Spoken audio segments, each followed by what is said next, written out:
Let's talk instead about something I have been fascinated by since it started.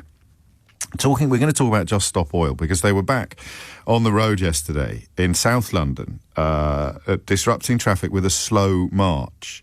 This came as two other activists were convicted of causing criminal damage to a John Constable painting. Again, it's so easy with this subject to turn it into a slanging match. And, sometimes I enjoy a slanging match, but I do think that any lazy attack upon these people has to be underpinned with a question about what you would do to bring this issue to the forefront instead of what they're doing.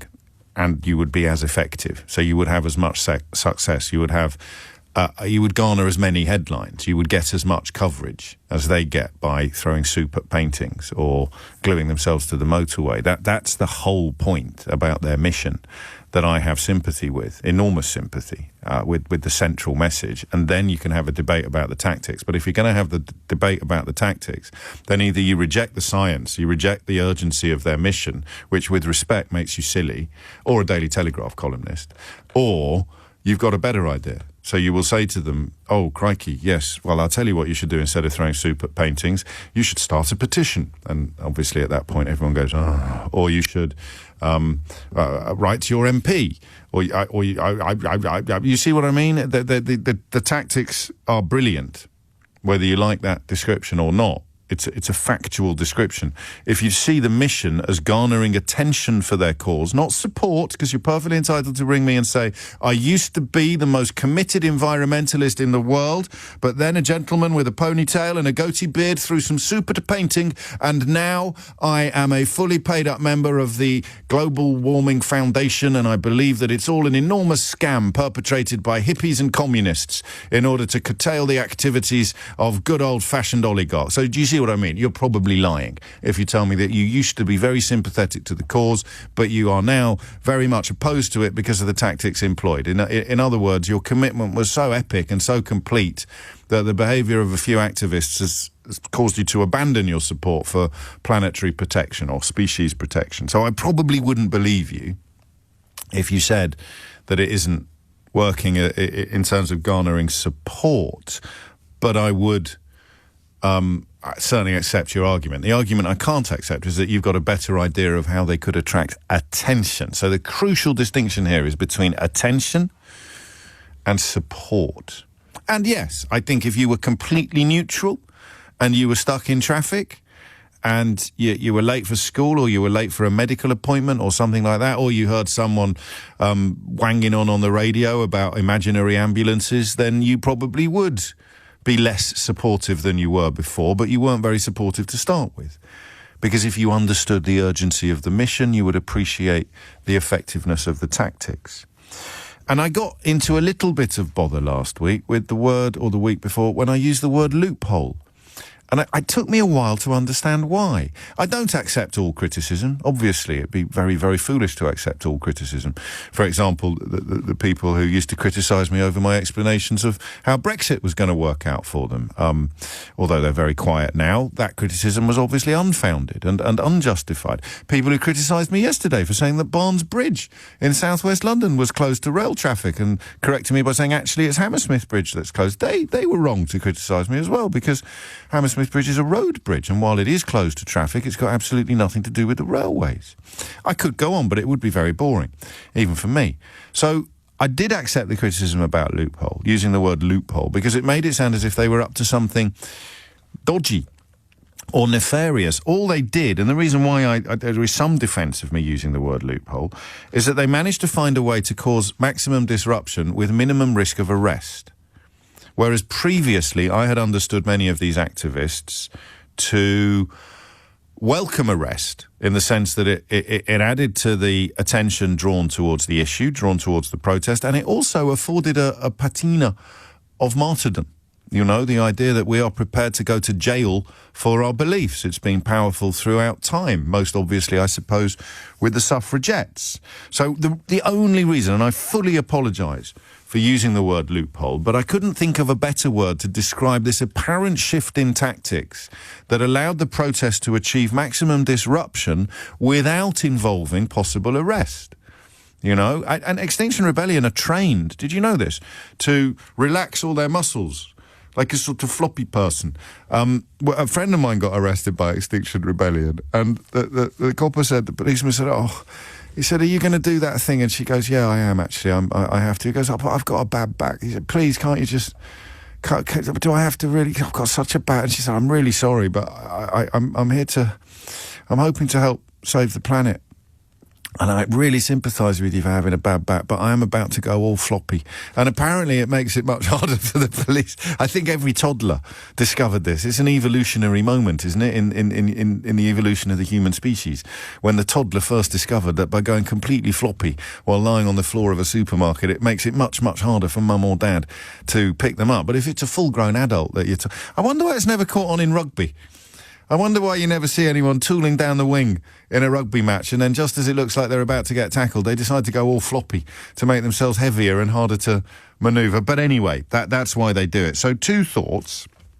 First of all, sorry for saying loophole. Julian Suffolk says, march quietly with some pithy banners. Yes, exactly. You come up with a better idea of how they can achieve this level of attention, and I will join you in criticising the tactics that they currently deploy. So that would be point number 1, the tactics issue. Point number 2, I mean, and this genuinely intrigues me. I wonder whether you noticed this. Do you remember when it was Insulate Britain rather than Just Stop Oil? I think they're very closely interlinked, these protest groups, these activists, because Extinction Rebellion was the first one as well. They've got an offshoot called Animal Rebellion, and they're quite ardent vegetarian, sort of anti-farming, meat farming. But it was Extinction Rebellion, wasn't it? And then it was Insulate Britain, and then it was Just Stop Oil. Now, Insulate Britain fascinate me. This conversation, by the way, is going to be about the likelihood or the tactic of walking slowly in the street to disrupt traffic. I don't think the government can change the law. They're going to try. They want to, but I don't think on this one they can. I think the protesters have got them over a barrel. I don't want to live in a country where it's illegal to walk slowly in the street, whatever the ramifications of that may be. But I'm going to invite you to explain to me why I'm wrong, because I've got a feeling I might be, but I want you to tell me. Okay, so that will be the phone-in shortly. You can book your place early if you want. 0345 6060 973 is the number that you will need, that you do need.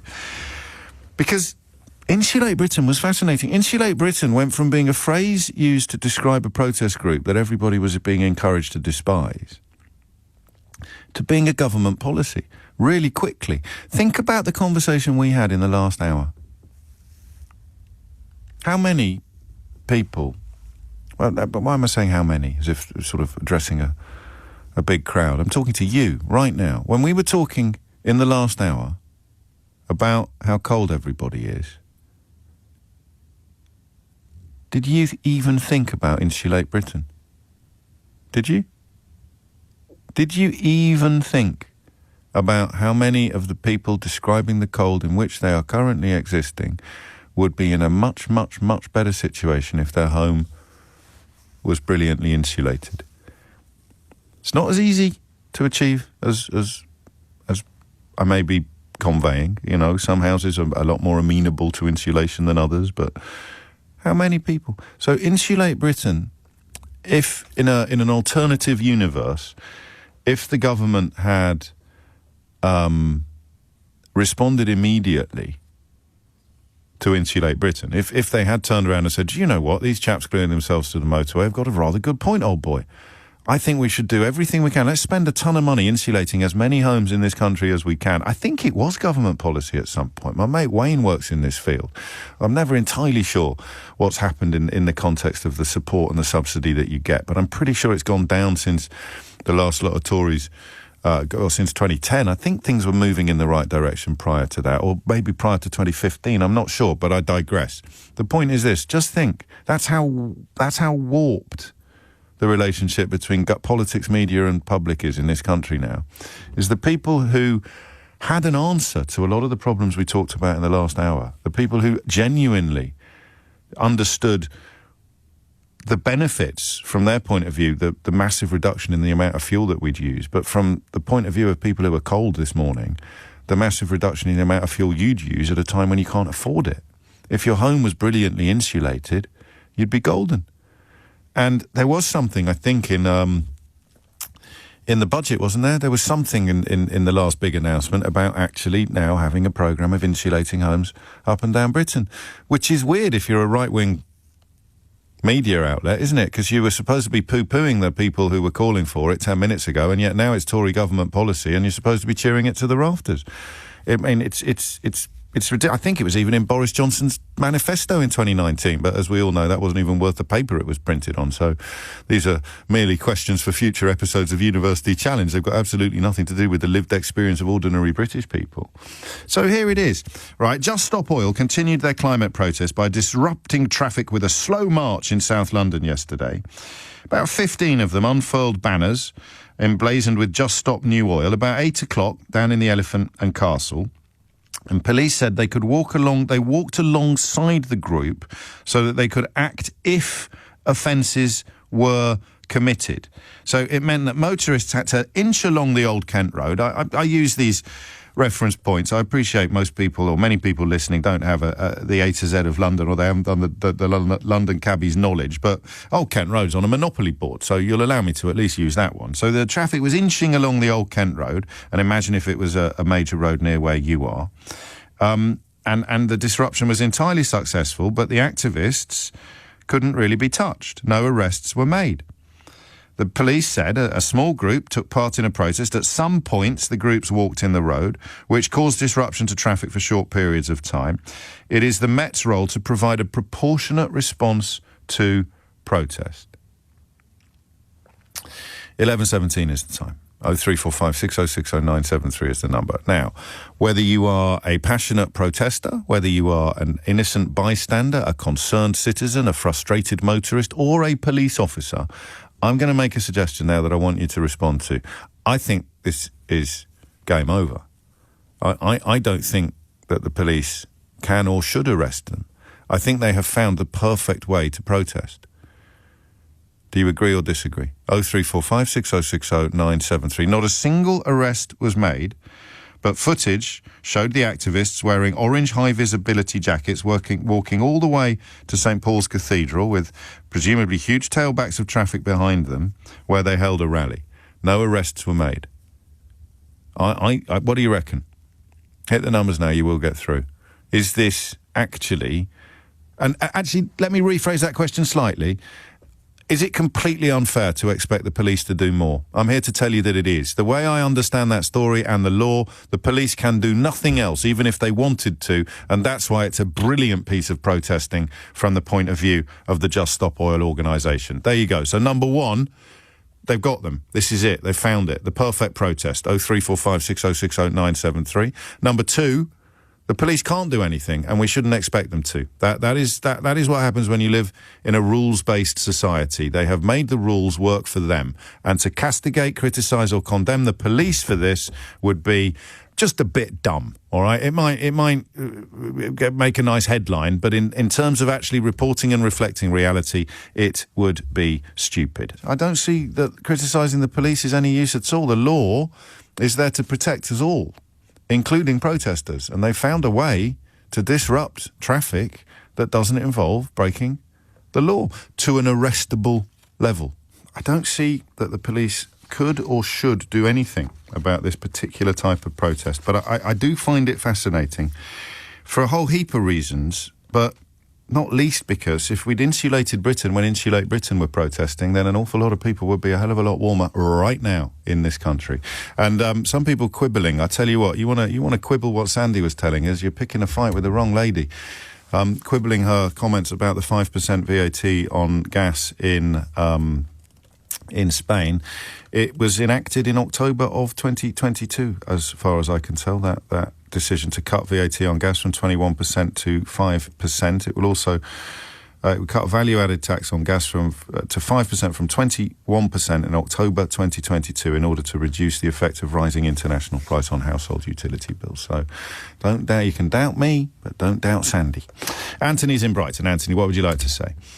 Hello, James. Hello, I'm a second-time caller, a long time listener, Good back man. to the days of Brian Hayes and Michael Van Straten. Wow. I just wanted to say that where you were saying that it was the perfect form of protest, the oil people, and that there was nothing that the police could do to arrest them, I don't think that's actually true, because I think that technically there's a law of obstruction under the Highways Act, which could be enacted. Which is the difference? I mean, clearly they probably could, but I was basing it on what the Metropolitan Police tweeted yesterday, which was, we know it's frustrating to see them walking slowly in the roads, but as they have been small in number and traffic is able to move around them, we are less likely to be able to arrest and prosecute. Yeah, but that's going to be like a variable. That's going to be they'll have made a political decision not to do that in this particular instance. Well, they're not a political decision. Well, if you look at it's a policing decision, because they arrested one of our journalists the other day for simply being in the wrong place at the right time, or the right place at the wrong time. When I say political decision, I would suggest that often policing decisions are political, in the sense that on some days when things are, flavour of the month, police will act very harshly on it, and they won't on other days, and that depends on the political will. In terms of the pure legality of it. I completely understand what you're saying, and you may well be right, but I just for the point of reference, I disagree with you on this. I think that they have made a completely policing decision. They've looked at the fact that the traffic can get around the protesters, and they have decided they would struggle to make any charges stick on this case. Whereas if they're gluing themselves to the road, it's an open and shut case. It doesn't. The obstruction doesn't have to be absolute. I read it just before. No, I know. But we're talking about what the police exercising discretion. It may be for political reasons. I just don't think it is, because I haven't noticed any particular reluctance on the part of the police to arrest environmental protesters so far. But that's the point. It's yes. discretion, isn't it? Yes. If somebody was arrested for obstruction in that instance, and they were taken to a police station, would they have a strong case to say, "Hey, you couldn't obstruct me. I wasn't causing an obstruction to exactly. could get around"? Probably wouldn't, exactly. So it's always going to be a bit of a grey area. But, well, then I would come back with my zinger, which is, why are there reports this morning that Suella Braverman wants to change the law? She probably doesn't understand the law. That was an open goal. Yeah, and neither did her predecessor. And I say this, I'm saying this as someone that has all of the sympathy in the world with these protesters. And can I just raise another point? Yes, of course. Do you remember the guys who were doing the letting the tyres down, the extinguisher people? Yes. I'm for my sins, I have an SUV car.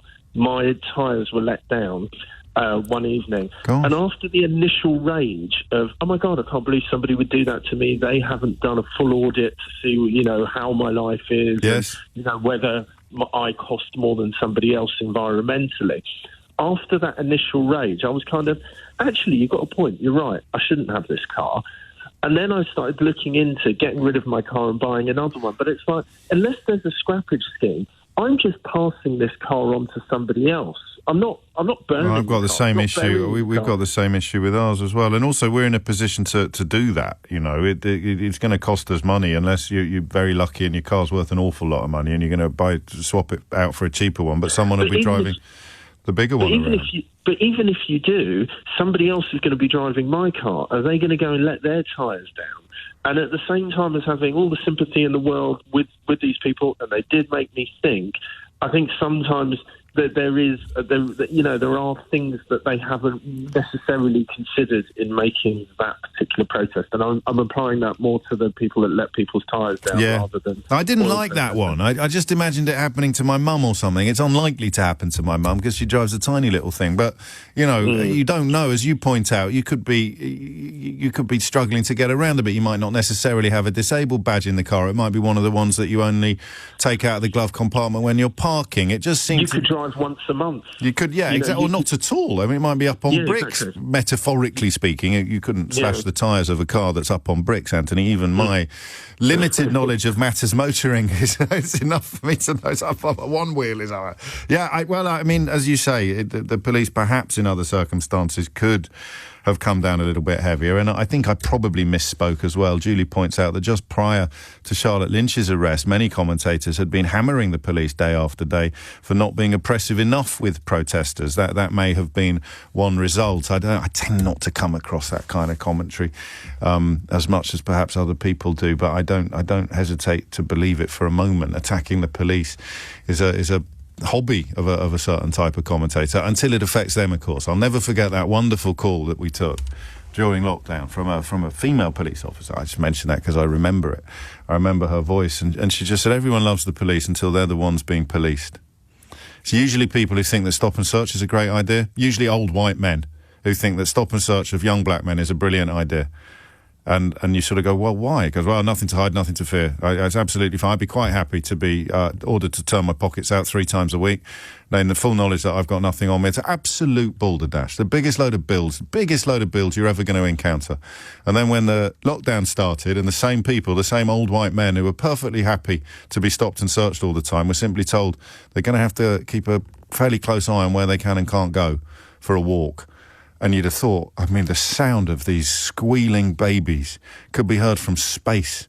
The impact of dummies being thrown from prams could be, I mean, it would send shockwaves through the entire population. Old white right-wing columnists and commentators who spent their entire lives adamant that stopping and searching young black men with no reason or suspicion whatsoever except the colour of their skin was a perfectly reasonable police tactic had the hissy fits on a level you would not believe when it was suggested that the police might just feel their collar if they were found walking somewhere more than 2 miles away from their home or whatever the rule was at the time. It was objectively hilarious, but also, of course, tragic. So I'm sure Julie's right when she says that a certain type of columnist or commentator is queuing up to castigate the coppers for this, despite, of course, not having any better answers to the problem and having completely forgotten about all the tears they shed at the prospect of being told by the police to go home when they were out for a walk during lockdown. John's in Maidstone. John, what would you like to say?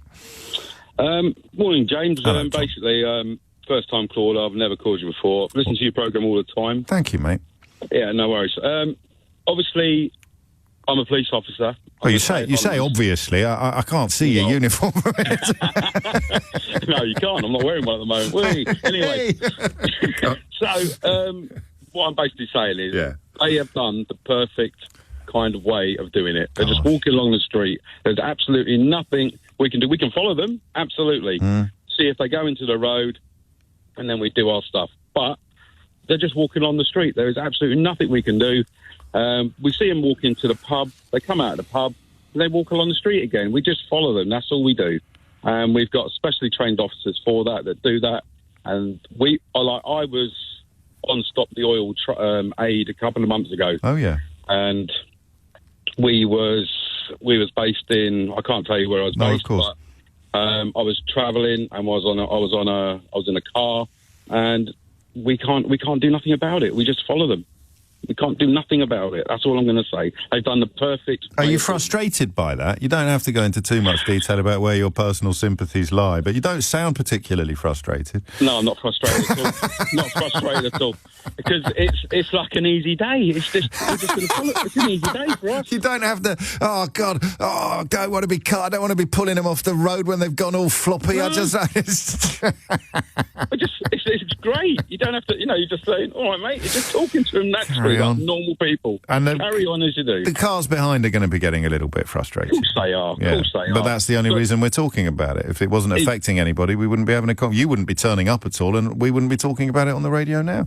Absolutely not. We wouldn't be turning up at all. We'd be letting them do their stuff, walk along. We'll have other officers, what we would call local officers, walking along the road. Thank you very much. Where we would be out on our what we do normally, and we would do what we have to do. and we'll be going to all the things we have to go There you to. go. I can't tell you go into it what I do. But No, I hear you, but you are, as it were, at the coalface. How much of a palaver is it when people go all floppy? Am I exaggerating it slightly? It's a bit of a nightmare. Yeah, it's a bit of a nightmare because you say, "Oh, please, mate, just get up." And when they stick themselves to the floor, we're like, "Oh, we're not the French police. We can't just lift you off." No, we can't peel you off the tarmac like the French wouldn't even pause. Oh, well, I won't say what they will do. No, but anyway. no, you don't. It's a different form of policing, as you will know. It's not actually policing by consent, even though just on the other side of the channel. John, thank you, and thank you for all that you do, especially on the days that are slightly harder work than policing a walking protest by Just Stop All. There you go. So, straight from the horse's mouth, both sides, from the protester and indeed from the police. They've got this right, so they probably would. Anthony's legal quibbles notwithstanding, there probably would be a requirement to change the law in some sense to get this. So it'd be great, wouldn't it? Looking at the state of this country. Ambulances not turning up when old people have falls. 12 years of Tory rule now, coming home to roost. And the idea of Suella Braverman going to court so that the police can arrest people walking in a road is perfectly easy to believe. Perfectly easy to believe. We're really in the twilight zone now. And the only question is, how long is the twilight zone going to last? Because technically we don't have to have a general election until January of 2025.